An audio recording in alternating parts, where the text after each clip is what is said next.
Jordan Harris, a man who had risen from nothing to become a self-made millionaire, was no stranger to life's challenges.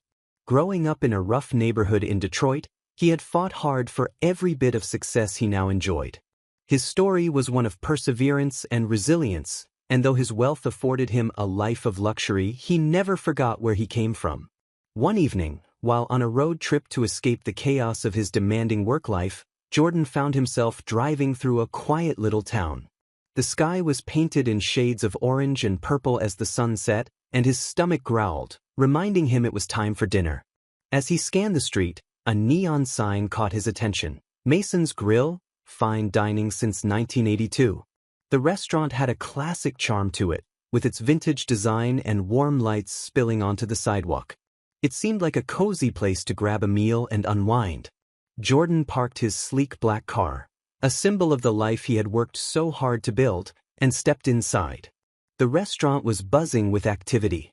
Couples chatted over candlelit tables, families laughed over shared meals, and the air smelled of grilled steak and baked bread. But the moment Jordan walked in, the atmosphere shifted, at least for him. A cold reception. Behind the host's stand stood the restaurant manager, a stout man with a grumpy demeanor. He glanced at Jordan, and his expression soured almost instantly. Without a smile or a polite word, the manager waved him toward a small, dimly lit table near the kitchen doors. "Sit there," the manager said flatly, barely looking at him. Jordan paused. "Is this the only table available?" he asked politely, noticing that there were plenty of open seats in better spots. "Just sit," the manager snapped, his tone dismissive. Jordan's eyebrows furrowed, but he decided to let it slide. He had dealt with worse treatment in his life, and he wasn't about to let this man ruin his evening.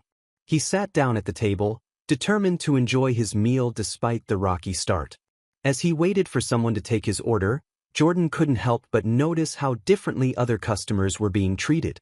The servers greeted them with warm smiles, and the manager himself stopped by some tables to chat and ensure everything was to their liking.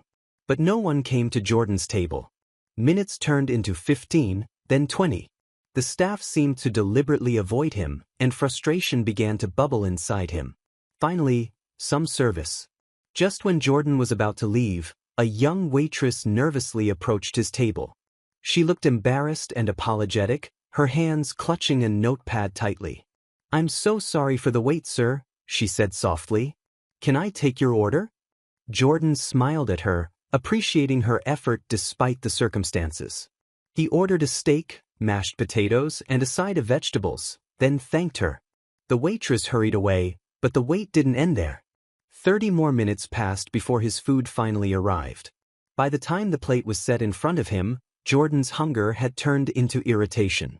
The steak was cold, the potatoes looked like they had been sitting out for hours, and an unpleasant smell wafted up from the plate. It was unacceptable. Jordan called for the manager, his patience wearing thin.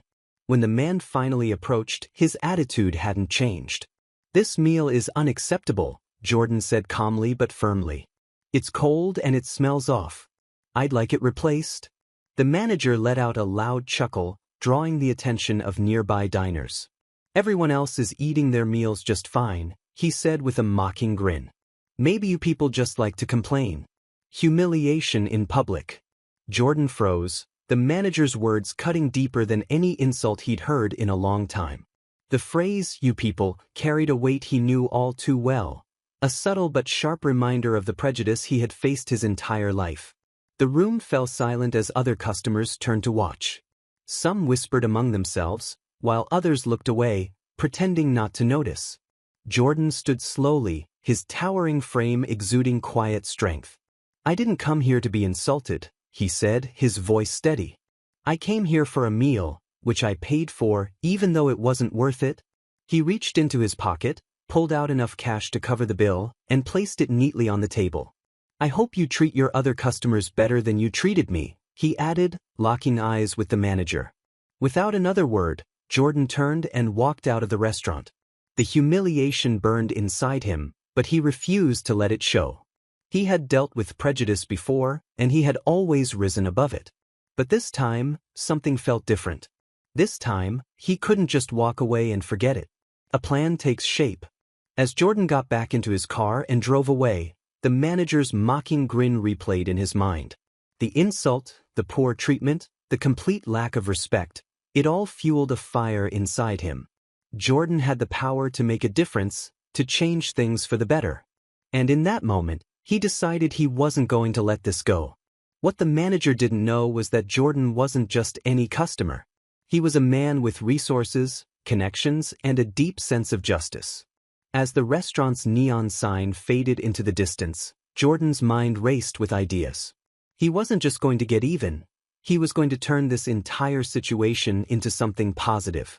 But how? The answer was already forming in his mind, and it was going to be a lesson the manager would never forget. Jordan couldn't stop thinking about what had happened at Mason's Grill. The more he replayed the events in his head, the angrier he became. It wasn't just about the poor meal or the rude treatment. It was about the way the manager had spoken to him, as if his presence didn't matter. And that deep-seated prejudice had crossed a line. As the night wore on, Jordan realized he couldn't let this injustice slide. His success had given him the power to make changes, and he wasn't going to waste it. He wanted to show the manager, and anyone else who thought like him, that people shouldn't be judged by the color of their skin or any other external factor. The plan unfolds. By the next morning, Jordan had already made up his mind. He would buy Mason's Grill.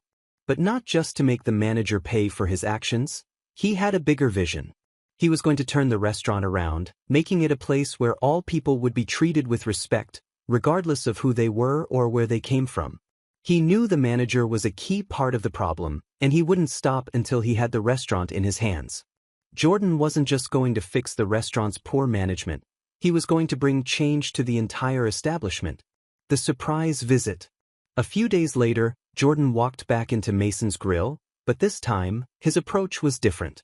He wore a tailored suit and a confident smile, and the restaurant employees immediately noticed the change. The moment Jordan entered, the manager, who was busy running the show in his usual unapproachable way, looked up and froze. He immediately recognized Jordan from the night before, the man he had insulted. But he didn't know that Jordan had returned with a new plan in mind. "Can I help you?" the manager asked, though his voice trembled slightly. Jordan smiled. "Actually, I'm here because I'm interested in buying this place." The manager laughed nervously. "What? Are you serious?" "I'm very serious," Jordan replied, his voice calm yet firm. "I'd like to meet with the owner." The unexpected twist. It didn't take long before Jordan met the restaurant owner, an older man who seemed shocked by the unexpected offer. After a few brief discussions and negotiations, the deal was made. Jordan bought Mason's Grill, lock, stock, and barrel. Once the papers were signed, Jordan's first move was to fire the manager. No one in the restaurant had seen this coming. The manager, who had always been smug and rude to customers, was now without a job. He walked out of the restaurant in disbelief, his face red with anger and confusion. Jordan, however, remained calm. But he wasn't done yet. Jordan had one more plan to ensure that Mason's Grill would never be the same again. A new vision for the restaurant.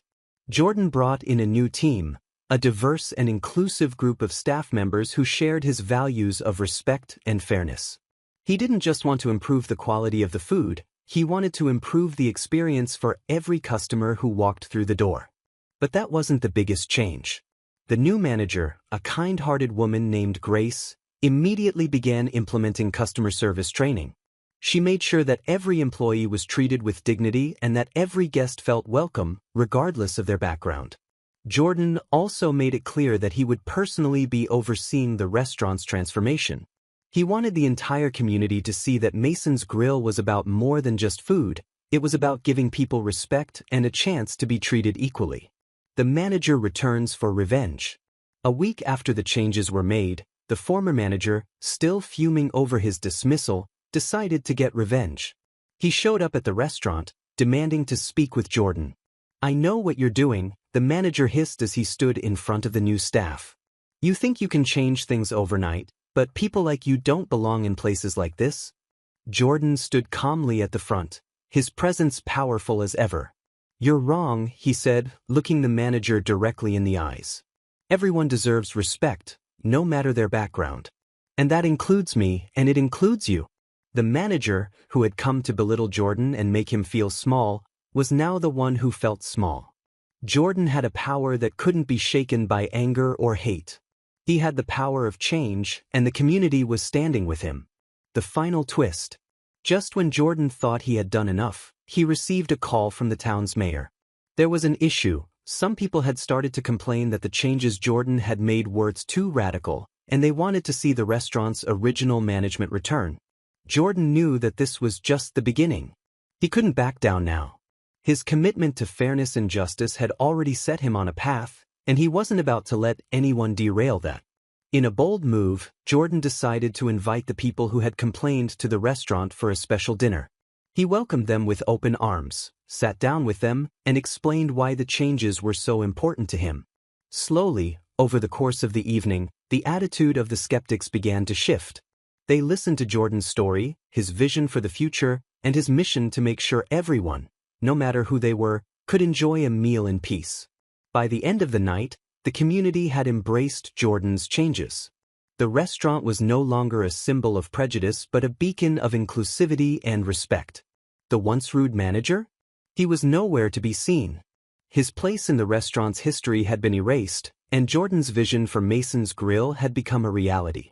A restaurant transformed. A year later, Mason's Grill was thriving like never before.